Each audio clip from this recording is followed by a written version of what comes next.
Foi um caso pesado de se cobrir, porque, né, a população muito em cima da mídia o tempo inteiro. Cada detalhe sobre os personagens envolvidos era notícia. Eu acredito que não teve a repercussão do tamanho que merecia o caso.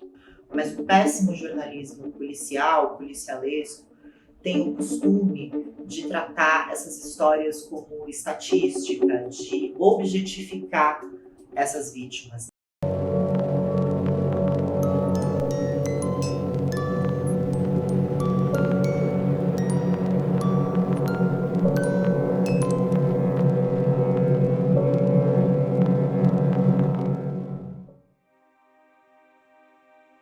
Esse caso, eu acho que ele sempre vai estar vivo por conta desse mistério, né? Por conta do que aconteceu, por que eles não confessaram, por que eles estão juntos até hoje.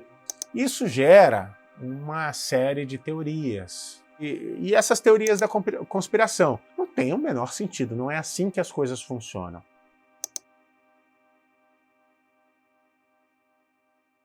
Para mim, é um dos casos mais terríveis, mais chocantes que já aconteceram contra crianças aqui no Brasil, apesar de ser pouco falado e pouco lembrado.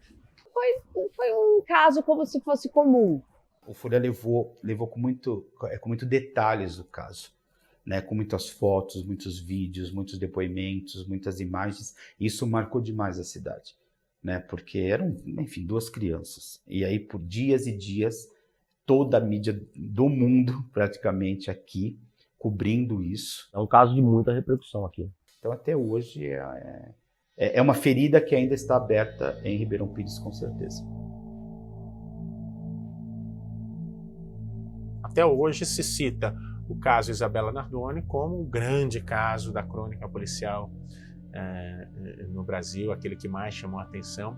Então, tudo que tem a ver com esse caso gera uma repercussão muito grande. Ainda hoje, tudo isso acaba ficando no imaginário popular e ainda gera muita atenção. Eu acho que ele virou uma referência, né, de um crime hediondo. São esses que marcam o imaginário nacional, que envolvia uma certa frieza, uma certa crueldade, e criança envolvida, criança de classe média, num condomínio de classe média, né, num prédio de classe média. Rende tanto esse caso que foram feitos documentários, filmes, né?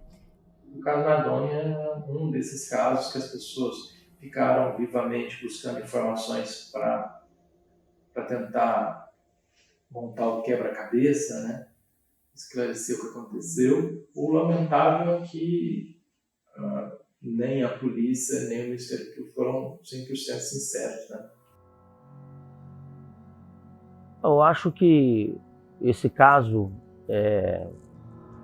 serve como exemplo de como muitas crianças pedem socorro ao poder público e não recebem a resposta adequada.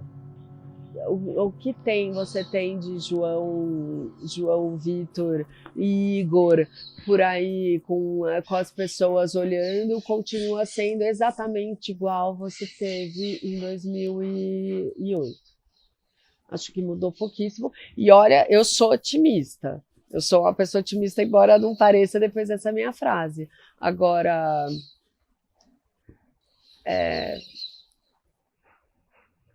a gente precisa ter memória.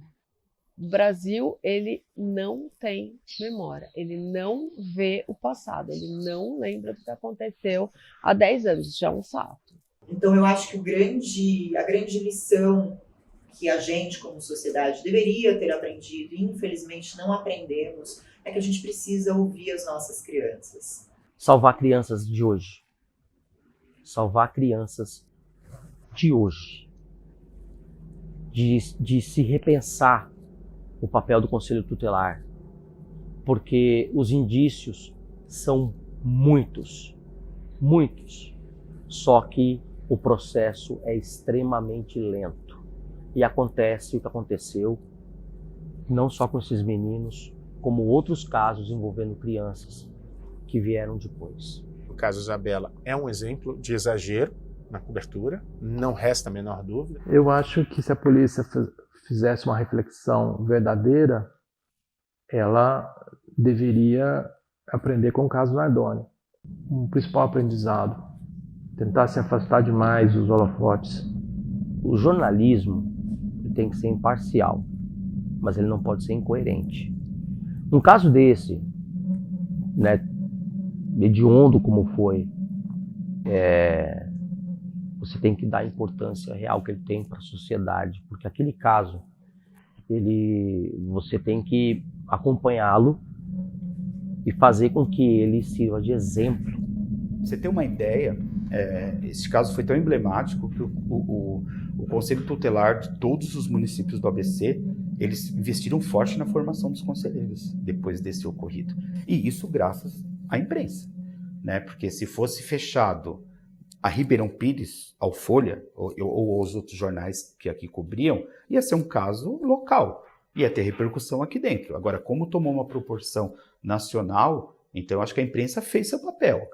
É um caso que foi tratado como um casinho a mais de um desses, não sei o quezinho, alerta, plantão policial, etc., que tem na televisão. Se você pegar a página de um jornal, o caso Isabela Nardoni vai estar em destaque. Mas você vai ter outros subdestaques ali. Ah, no Nordeste ou no interior de São Paulo aconteceu a mesma coisa e tudo, né? Só que, de verdade, a imprensa não tem equipes para estar em todos os lugares e cobrir com a mesma intensidade todos os casos que acontecem. Certamente houve excessos nisso, mais do que uma vontade manipuladora. Todo caso que envolvia crianças, existia esse medo iminente de que fosse mais um caso como os Nardoni, o que não aconteceu, evidentemente, com o João e com o Igor, e a explicação é óbvia. A gente mora num país absolutamente racista e classista, e tanto o João quanto o Igor são meninos pobres e negros. Dizem na época, tá? Eu falo dizem no geral, porque eu não tenho nem como acreditar isso, mas que como foi num edifício, num bairro de um poder aquisitivo maior, que é um prédio e é um casal também de uma classe média mais alta, então isso acaba ganhando mais visibilidade, o que é péssimo a gente pensar isso, porque a maioria dos crimes acontece nas periferias, né? Onde o Estado não consegue atuar com segurança. Muita gente se lembra de vários casos. Muita gente me procura para, vamos levantar um projeto sobre isso, sobre aquilo. São sempre as mesmas histórias. E a história do João e do Igor nunca está entre elas. E eu acho isso muito simbólico. Simplesmente porque o Brasil esqueceu essa história. A gente pode elencar alguns motivos, mas saber mesmo por que isso ganhou visibilidade, eu acho impossível saber. O jornalismo, eu acho que ele tem um erro, que ele olha muito todo mundo olha para o mesmo lado. Você vê os jornais, os sites, eles são muito parecidos.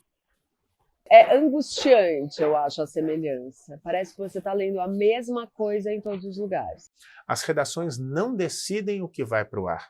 Quem decide o que vai para o ar e o que fica no ar, principalmente, são as pessoas que estão em casa, assistindo televisão, clicando nos sites de internet, ouvindo rádio, comprando jornais, comprando revistas. A imprensa trata isso, né, e tratou isso na época como se esse fosse um destino esperado. É como se a sociedade fosse mais tolerante quando as vítimas são 2 meninos negros. E eu comprovo essa minha fala propondo uma reflexão e uma comparação à repercussão desse caso, à morte da Isabela Nardoni, uma menina branca de classe média que provocou uma extrema comoção nacional, porque a elite, né, e porque as pessoas que comandam os veículos de comunicação enxergaram na Isabela seus próprios filhos, o que não aconteceu com o João Vitor e com o Igor. Dos Nardoni, você sabe, todo mundo lembra, né? Não existe uma pessoa que você pergunta, que você fala da Isabela Nardoni, ela não vai saber alguma coisa sobre o caso. Dos meninos de Ribeirão Pires, é raríssimo quem lembra o que aconteceu com eles.